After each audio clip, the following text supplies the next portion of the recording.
Xigaza ya pima mani. Hanyela kwine tatitsakisela kwine hanyela kwine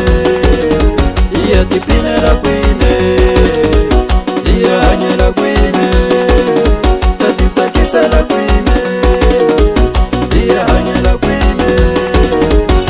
loko ukuvumwa nanga wa baba mano titsakisa loko mpela no xava ikambe namuta valava wendikaya ni ya ungaza kwini mina sati na vana movha wa mina una swivulavula loku movha wa mina wu ni vangela na valuti movha wa mina una swivulavula loku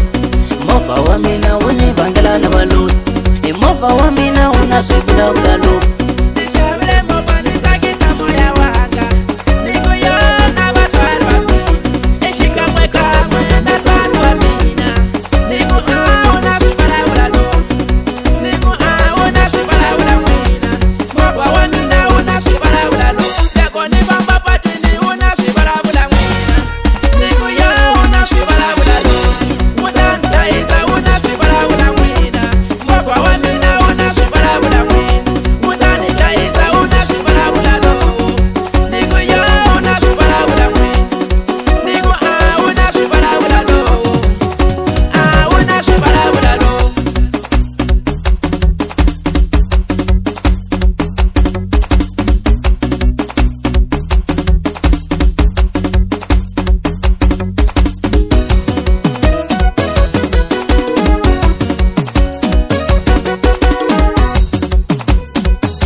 hanyela kwine